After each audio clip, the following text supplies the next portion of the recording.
श्री गणेशाय नमः। जय श्री कृष्ण। राधे राधे।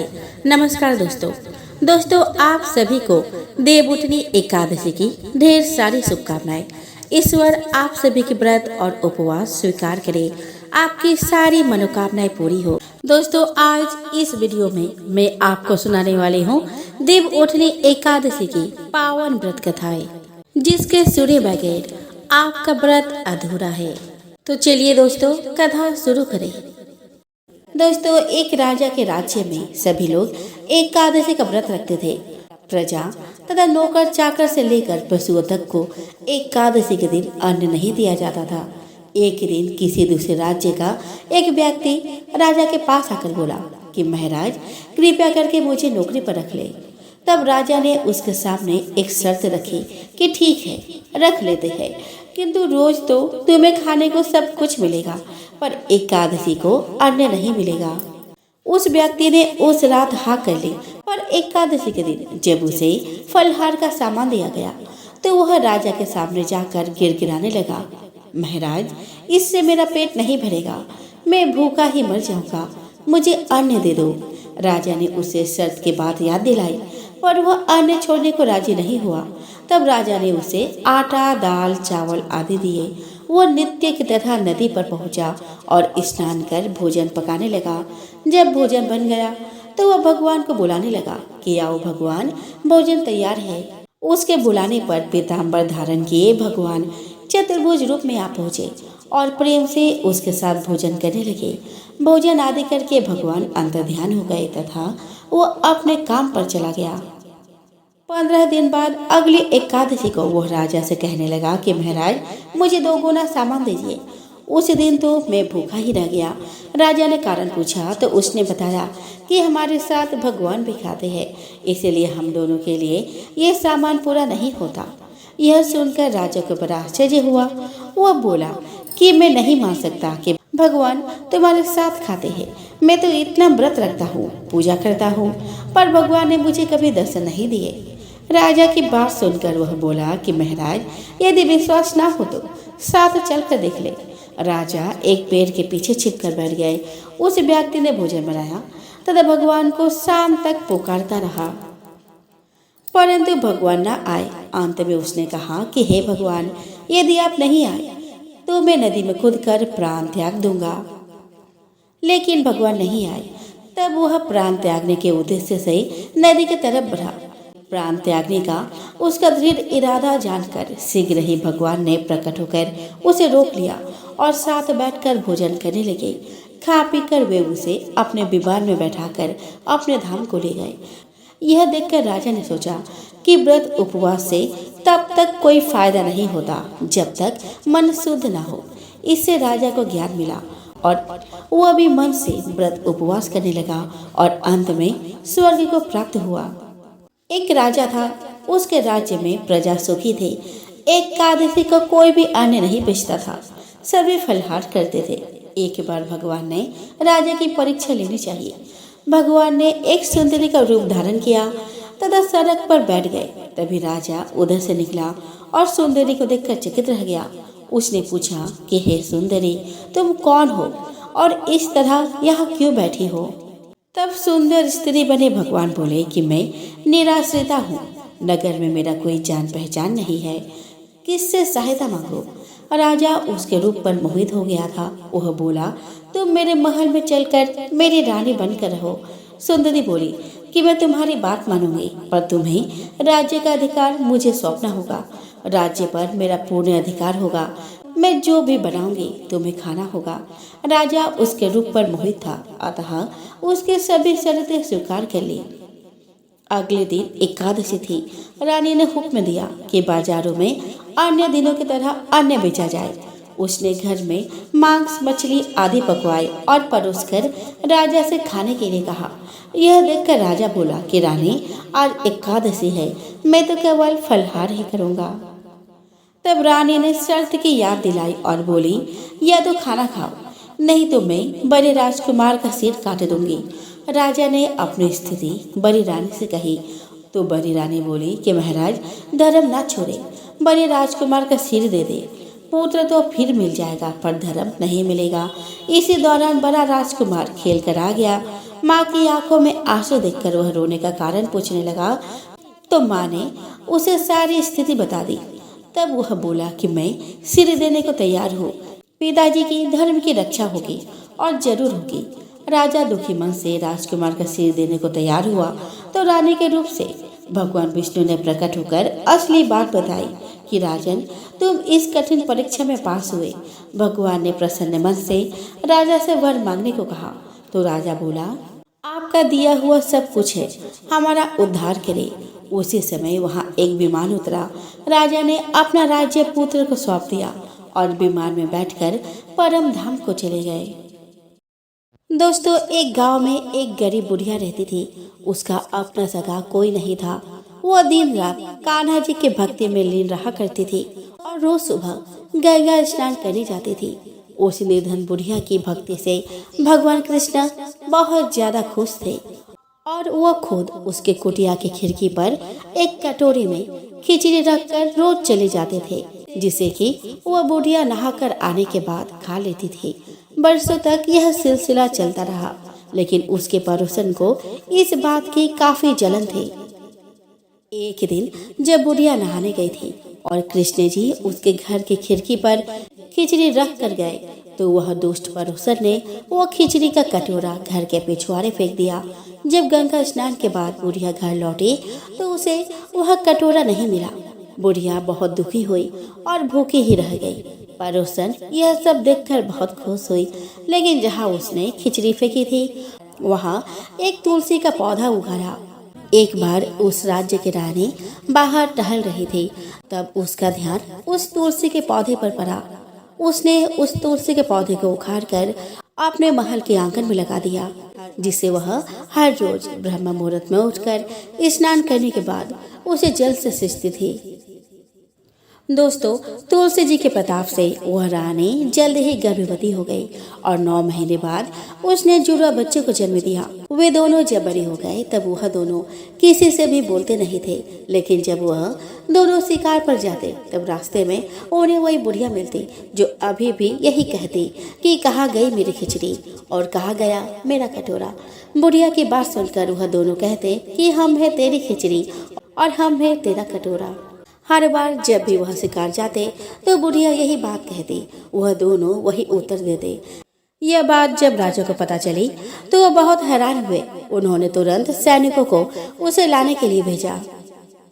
दरबार में जब वो बूढ़ी महिला पहुंची तो राजा ने पूछा कि मेरे दोनों बेटे किसी से बात नहीं करते, लेकिन आपसे बात करते हैं, क्यों और कैसे?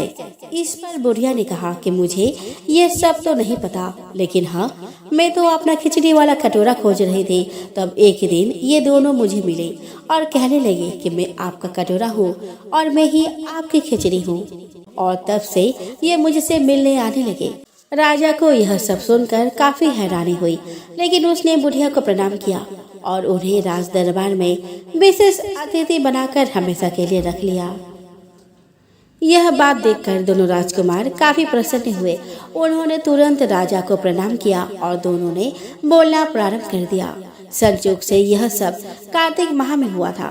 तब से ही कार्तिक मास में पवित्र नदियों में स्नान करने और तुलसी सींचने का रिवाज बन गया। एक समय की बात है कि भगवान विष्णु का विवाह लक्ष्मी जी के साथ निश्चित हो गया। विवाह की तैयारी होने लगी। सभी देवताओं को निमंत्रण भेजे गए, परंतु गणेश जी को निमंत्रण नहीं दिया गया। कारण जो भी रहा हो, अब भगवान विष्णु की बारात जाने का समय आ गया। सभी देवता अपने पत्नियों के साथ विवाह समारोह में आए। उन सब ने देखा कि गणेश जी कहीं दिखाई नहीं दे रहे। तब वे आपस में चर्चा करने लगे कि क्या गणेश जी को नहीं न्योता है या स्वयं गणेश जी नहीं आए हैं। सभी को इस बात पर आश्चर्य होने लगा। तभी सबने विचार किया कि विष्णु भगवान से ही इसका कारण पूछा जाए। विष्णु भगवान से पूछने पर उन्होंने कहा कि हमने गणेश जी के पिता भोलेनाथ महादेव को नेवता भेजा है। यदि गणेश जी अपने पिता के साथ आना चाहते हैं तो आ जाते, अलग से नेवता देने की कोई आवश्यकता भी तो नहीं थी। दूसरी बात यह है कि उनको 1.25 मन मूंग, 1.25 मन चावल, 1.25 मन घी और 1.25 मन लड्डू का भोजन दिन भर में चाहिए। यदि गणेश जी नहीं आएंगे तो कोई बात नहीं, दूसरे के घर जाकर इतना सारा खाना पीना अच्छा भी तो नहीं लगता। इतनी वार्ता कर ही रहे थे कि किसी एक ने सुझाव दिया कि यदि गणेश जी आ भी जाए तो उनको द्वारपाल बनाकर बैठा देंगे कि आप घर का ख्याल रखना। आप तो चूहे पर बैठकर धीरे धीरे चलोगे तो बारात से बहुत पीछे रह जाओगे। यह सुझाव भी सबको पसंद आ गया तो विष्णु भगवान ने भी अपनी सहमति दे दी। होना क्या था, इतने में गणेश जी वहाँ आ पहुँचे और उन्होंने समझा बुझाकर घर की रखवाली करने बैठा दिया। बारात चल दी। तब नारद जी ने देखा कि गणेश जी तो दरवाजे पर ही बैठे हुए हैं, तो वे गणेश जी के पास गए और रुकने का कारण पूछा। गणेश जी कहने लगे कि विष्णु भगवान ने मेरा बहुत अपमान किया है। नारद जी ने कहा कि आप अपने मूषक सेना को आगे भेज दे तो वह रास्ता खोद देगी, जिससे उनके वाहन धरती में धंस जाएंगे। तब आपको सम्मान पूर्वक उनको बुलाना ही पड़ेगा। अब तो गणेश जी ने भी अपनी मूषक सेना जल्दी से आगे भेज दी और सेना ने जमीन खोखली कर दी। जब बारात वहां से निकली तो रथों के पहिए धरती में धंस गए। लाख कोशिश करे परंतु पहिए नहीं निकले। सभी ने अपने अपने उपाय किए परंतु पहिए तो नहीं निकले, बल्कि जगह जगह से टूट गए। किसी की समझ में नहीं आ रहा था कि अब करे तो क्या करे। तब नारद जी ने कहा कि आप लोगों ने गणेश जी को अपमान करके अच्छा नहीं किया। यदि उन्हें मना कर लाया जाए तो आपका कार्य सिद्ध हो सकता है और यह संकट टल सकता है। शंकर भगवान ने अपने दूत नंदी को भेजा और गणेश जी को लेकर आए। गणेश जी का आदर सम्मान के साथ पूजन किया। तब कहे रथ के पहिए निकले। अब रथ के पहिए निकल तो गए परंतु वे टूट फूट गए तो उन्हें सुधारे कौन। पास के खेत में ही एक खाती काम कर रहा था। उसे बुलाया गया। खाती अपना कार्य करने से पहले श्री गणेशाय नमः कहकर गणेश जी की वंदना मन ही मन करने लगा। देखते ही देखते खाती ने सभी पहियों को ठीक कर दिया। तब खाती कहने लगा कि हे देवताओं, आपने सर्वप्रथम गणेश जी को नहीं मनाया होगा और ना ही उनकी पूजन की होगी, इसीलिए तो आपके साथ यह संकट आया है। हम तो मूर्ख अज्ञानी है, फिर भी पहले गणेश जी को पूछते हैं, उनका ध्यान करते हैं। आप लोग तो देवतागण हैं, फिर भी आप गणेश जी को कैसे भूल गए। अब आप लोग भगवान श्री गणेश की जय बोलकर जाए तो आपके काम सब बन जाएंगे और कोई संकट भी नहीं आएगा। ऐसा कहते हुए बारात वहां से चल दी और विष्णु भगवान का लक्ष्मी जी के साथ विवाह संपन्न करा के सभी सकुशल घर लौटा। एक कसाई भगवान शालिग्राम के भक्त था। उसका नाम सधना था। सधना बहुत ही ईमानदार व भोला था। वह हमेशा भगवान का नाम लेता रहता था और उनकी कीर्तन करता रहता था। यहाँ तक कि वो जब मांस काटता या बेचता तब भी भगवान के नाम का गुणगान करता रहता था। ऐसे ही एक दिन कैसाई सधना भगवान का नाम लेते हुए अपने मस्ती में कहीं जा रहा था। तभी अचानक से उसे अपने पैरों में पत्थर का स्पर्श महसूस हुआ। जब उसने नीचे देखा तो वहाँ एक काला पत्थर था। सधना कसाई ने वह पत्थर को यह सोचकर उठा लिया कि वह उसे अपने दुकान में ले जाकर उससे मांस का वजन नापेगा। अगले दिन से कसाई उस पत्थर से मांस तोलने लगा। जो भी आता वह उसी पत्थर से मांस तोल कर देता था। यह कोई मामूली पत्थर नहीं था। इसकी एक खास बात यह थी कि वह जितना भी वजन करना चाहता है वह काला पत्थर भी उतने ही वजन का हो जाता है। समय के साथ साथ उस काले पत्थर की लोकप्रियता धीरे धीरे पूरे गांव में फैलने लगी। जब भी सधना को मांस तोलना होता है वह पत्थर उतने ही वजन का हो जाता है। अगर सधना को 1 किलो मांस तोलना होता तो वह पत्थर 1 किलो का हो जाता और यदि उसे आधा किलो का तोलना होता तो आधा किलो का हो जाता था। इस असाधारण पत्थर को देखने के लिए दूर दूर से लोग आने लगे और सधना के दुकान पर भीड़ बढ़ने लगी। भीड़ बढ़ने की वजह से कसाई सधना का मांस की बिक्री भी बढ़ गई थी। फिर एक दिन धीरे धीरे यह बात एक ज्ञानी ब्राह्मण के पास पहुंची। लेकिन ब्राह्मण ऐसे जगह पर जाना तो नहीं चाहता था जहां पर मांस की बिक्री होती हो। लेकिन उस चमत्कारी और असाधारण पत्थर को देखने की जिज्ञासा ने उसको वहां तक लेकर चली गई। वहां पर पहुंचकर ब्राह्मण दूर से ही सदना कसाई को उस पत्थर से मांस तोलते हुए देख रहा था और उसने देखा कि किस प्रकार से वह पत्थर आवश्यकता के अनुसार अपना वजन परिवर्तित कर लेता था। यह देखकर ब्राह्मण एकदम आश्चर्यचकित हुआ। यह देख ब्राह्मण सदना कसाई के पास गया तो सदना ब्राह्मण को देखकर बहुत आश्चर्यचकित हुआ और साथ ही साथ सदना बहुत प्रसन्न भी हुआ। फिर सदना ने ब्राह्मण का नम्र भाव से स्वागत किया और ब्राह्मण को बैठने के लिए कहा। फिर सदना ने उस ब्राह्मण को उसके दुकान पर आने का कारण पूछा तो ब्राह्मण ने बताया कि वह उस काले पत्थर को देखने आया है। ब्राह्मण ने बताया कि यह कोई मामूली पत्थर नहीं है, यह भगवान शालिग्राम जी है। ब्राह्मण क्रोधित होकर कहते हैं कि भगवान शालिग्राम जी को मांस के साथ रखना बहुत बड़ा पाप है। सदना बहुत ही सरल और भोले स्वभाव का इंसान था और यह सुनकर उसको लगा कि वह अनजाने में बहुत बड़ी गलती कर रहा है। सदना ने ब्राह्मण से क्षमा मांगते हुए कहा कि वह तो ब्राह्मण है, वह शालिग्राम जी को अपने साथ लेकर जाए और उनकी पूजा अर्चना करे। यह कहकर सदना ने उस पत्थर को उस ज्ञानी ब्राह्मण को दे दिया। वह ब्राह्मण शालिग्राम जी को बड़े आदर सम्मान से अपने घर लेकर आए और वहां पर भगवान शालिग्राम जी को स्नान कराया और बड़ी भक्ति भाव से उनकी पूजा पाठ शुरू कर दी।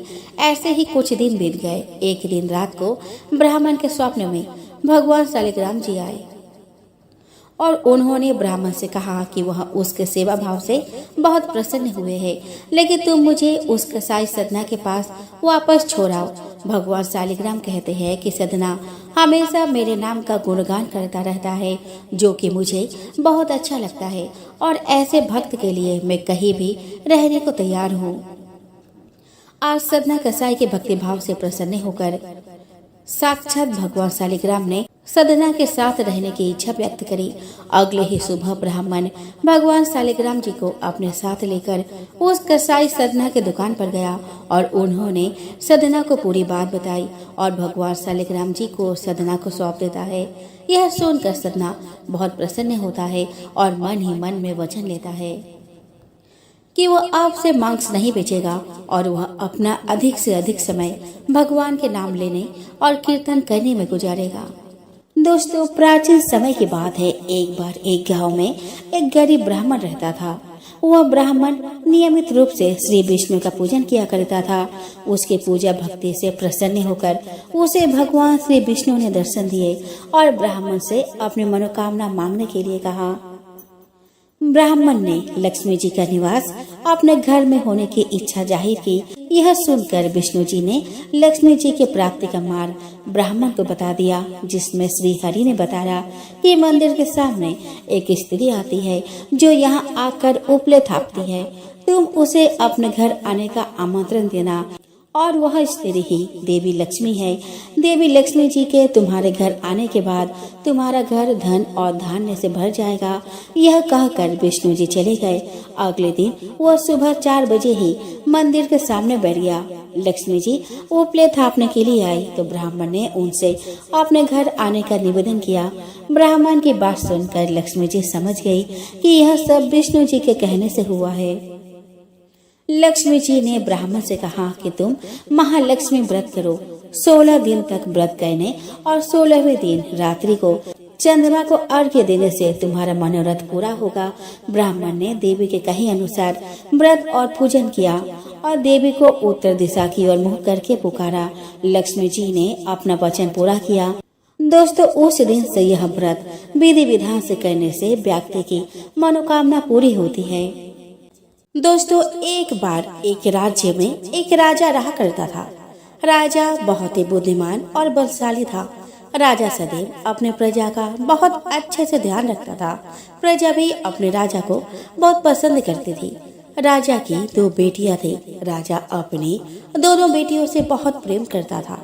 राजा की छोटी बेटी देखने में बहुत सुंदर और आकर्षक थी और राजा की बड़ी बेटी छोटी बेटी के मुकाबले थोड़ा कम सुंदर थी।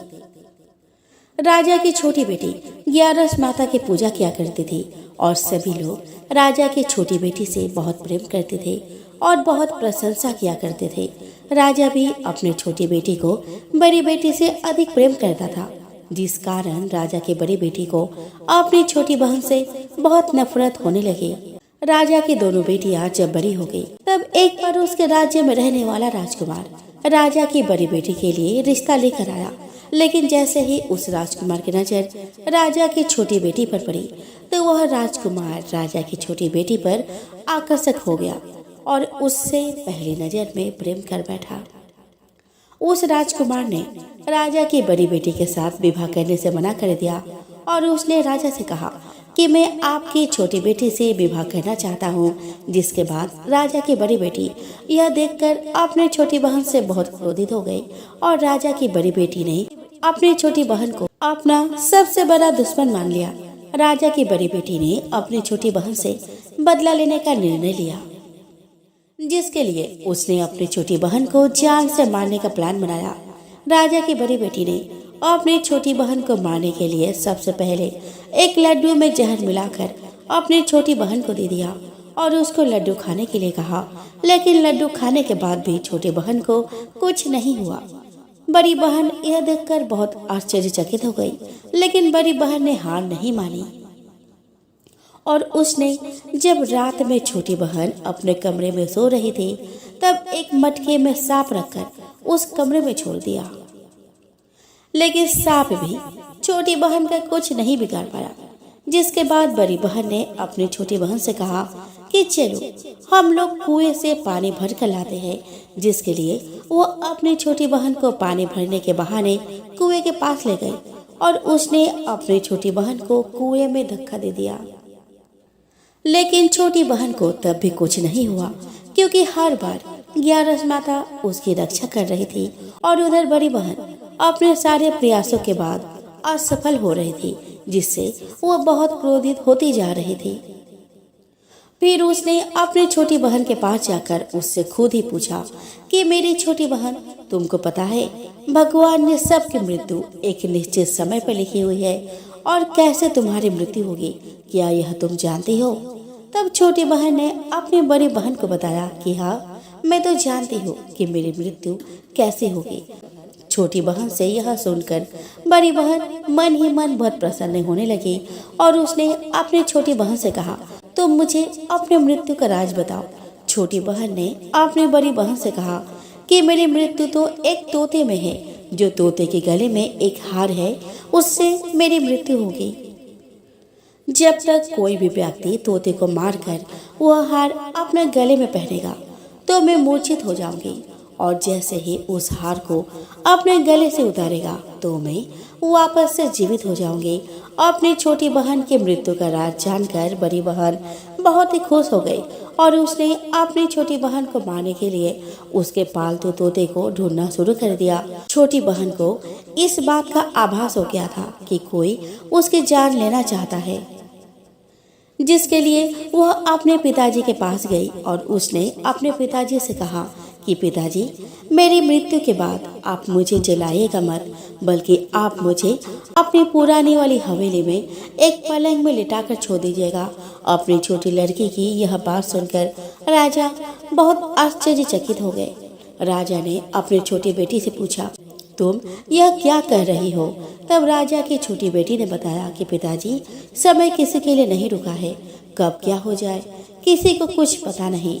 और फिर राजा ने अपने छोटी बेटी से कहा कि तुम ऐसी बात क्यों कर रही हो? 2-3 दिन में तो तुम्हारा विवाह है। लेकिन छोटी बेटी ने अपने पिता को ऐसा करने पर मजबूर कर दिया और उनसे वचन ले लिया। राजा ने भी अपनी छोटी बेटी की बात स्वीकार कर ली और 2-3 दिनों के बाद जब शादी का समय आया, तब राजकुमार बारात लेकर राजा के घर आया और राजकुमार और राजा की छोटी बेटी का विवाह शुरू हो गया।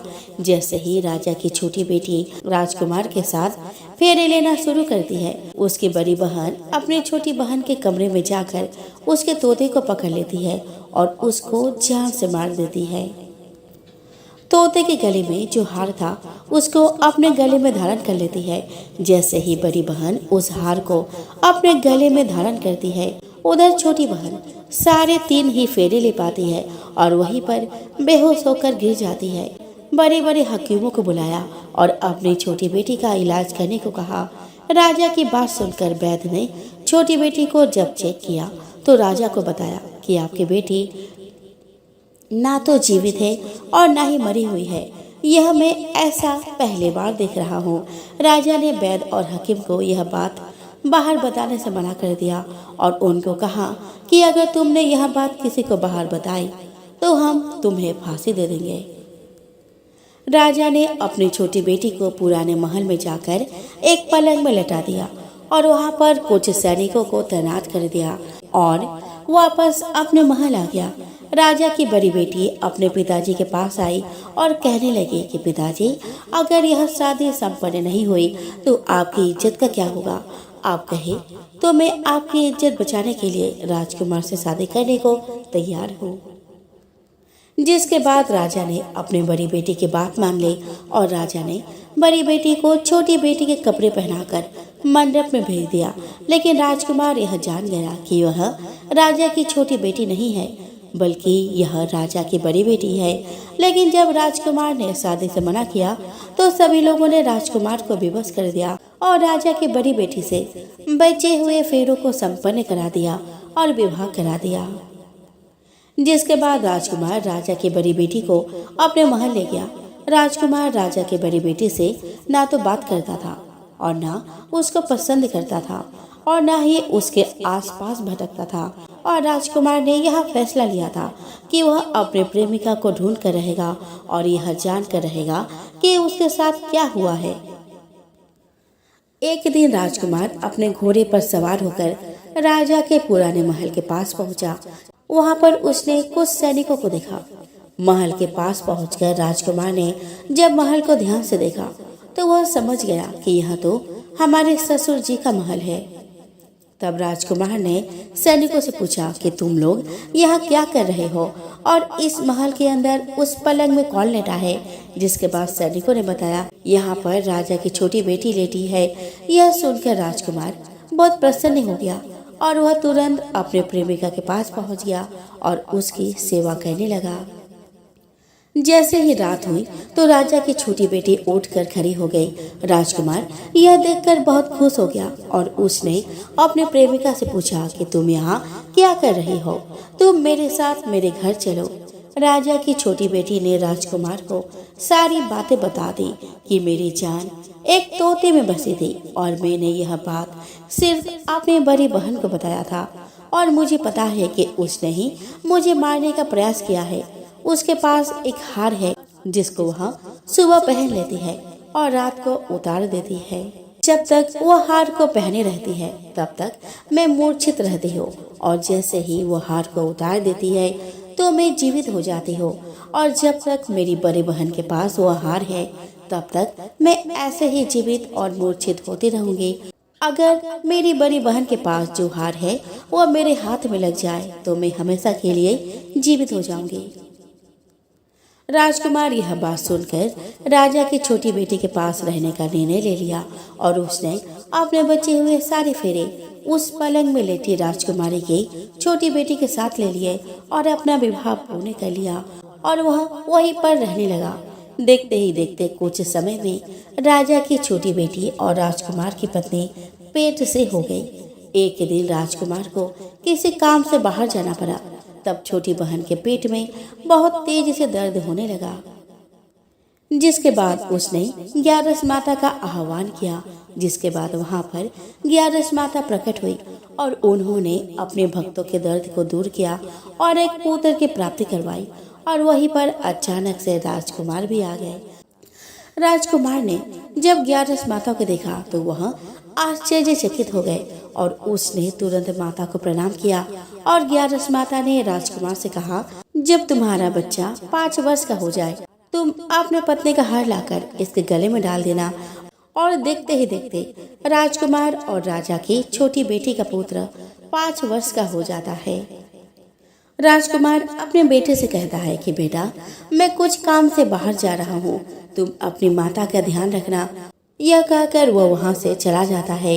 राजा को बाहर निकलता देख बड़ी बहन के सैनिक देख लेते हैं और बड़ी बहन को जाकर सारी बातें बता देते हैं। जिसके बाद बड़ी बहन अपनी छोटी बहन के पुत्र को वहाँ से उठवा लेती है और उसको मरवा देती है। छोटी बेटी के पुत्र के 2 टुकड़े करवा देती है। पहला टुकड़ा चक्की के पास छुपा देती है और दूसरा टुकड़ा अपने पलंग के नीचे रख लेती है। अब 11 माता भिखारी का रूप लेकर आती है।